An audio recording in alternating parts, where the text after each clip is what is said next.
Saudara, polemik pagar laut kini mulai bergulir ke ranah hukum. Tak cukup sampai pembongkaran, Komisi 4 DPR meminta Kementerian Kelautan dan Perikanan mengungkap dalang pembuatan pagar laut. Sementara KPK menyatakan masih melakukan pemantauan dan siap menerima laporan jika dari pihak lain jika ditemukan potensi korupsi dalam sertifikasi pagar laut.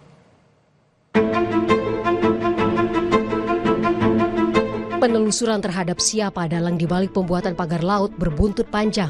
Tak ada pihak yang mengaku menjadi pemilik pagar laut sepanjang 30 km di Tangerang, Banten hingga akhirnya dibongkar oleh tim gabungan. Kini, pertanyaan serupa juga dilontarkan oleh Komisi 4 DPR dalam rapat kerja dengan Menteri Kelautan dan Perikanan Sakti Wahyu Trenggono. Komisi 4 meminta KP tak takut mengungkap pihak yang bertanggung jawab dalam pembuatan pagar laut, apalagi para nelayan mendukung agar dalang pagar laut diungkap.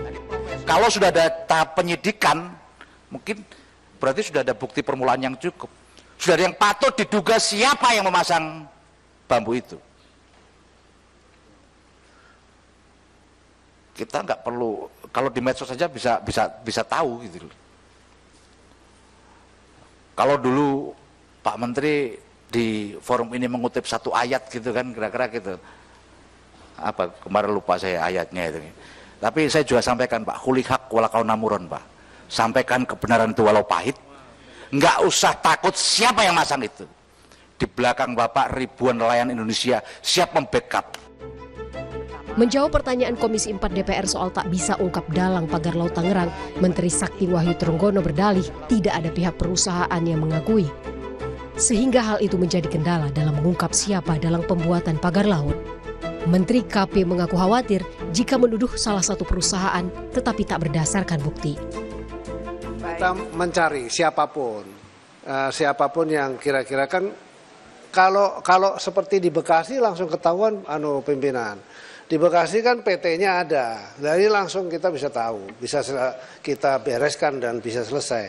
Yang ini nggak ada yang ngaku, terus gimana? Kalau ngakunya di media, ya kan? Media ngaku. Kalau saya nuduh misalnya PT A, PT B, PT C, terus saya bilang buktinya mana saya masang, kan susah juga saya. Nanti saya dituduh lagi seolah-olah melindungi.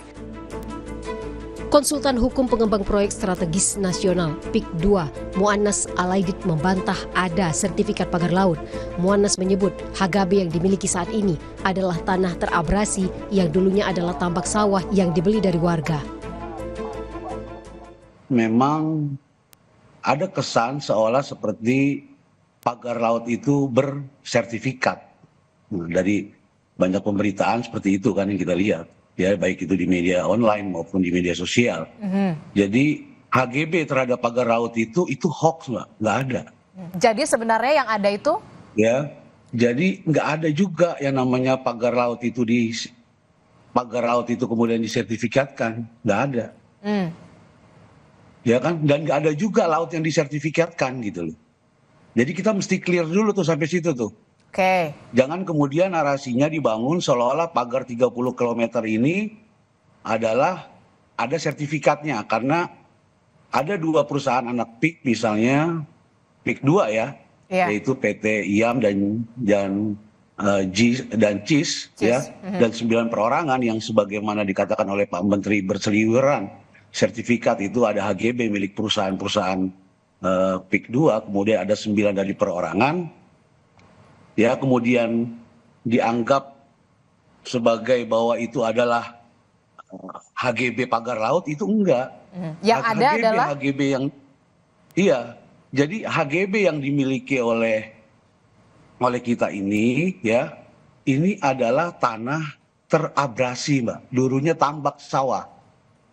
Kita beli dari rakyat. Oke. Ada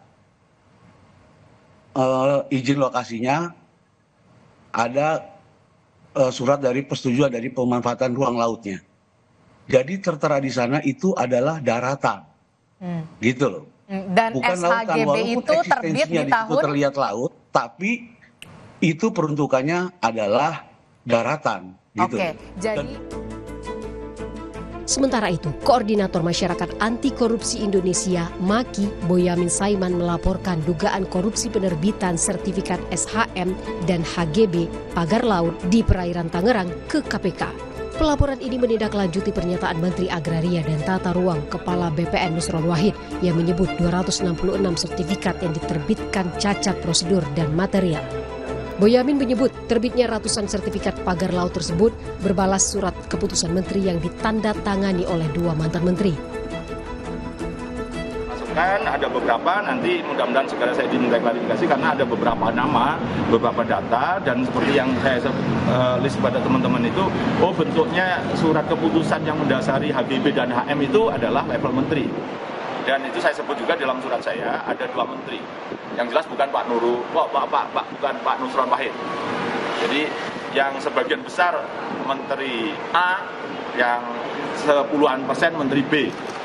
Ya, pokoknya A ini yang sebelumnya gitu, bukan A itu Agus Harimurti, bukan. Artinya yang menteri awal itu menandatangani sekitar 90% dari 200 sekian tadi. Yang 10% menteri setelahnya. Laporan ini pun ditanggapi KPK. Ketua KPK Setio Budianto bilang, KPK masih memantau hasil penyelidikan pihak terkait. Ombudsman RI bisa menyampaikan laporannya kepada KPK jika ditemukan potensi korupsi sertifikasi pagar laut. Pak, tadi Ombudsman sebut katanya bisa jadi ada indikasi korupsi Pak di pemberian sertifikat HGB sama SHM pagar laut. Tanggapan dari KPK gimana Pak?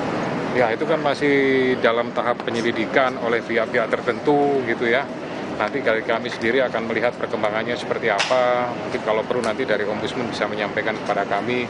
Kami belum mendapatkan secara detail informasi tersebut, ya baru info-info saja dong.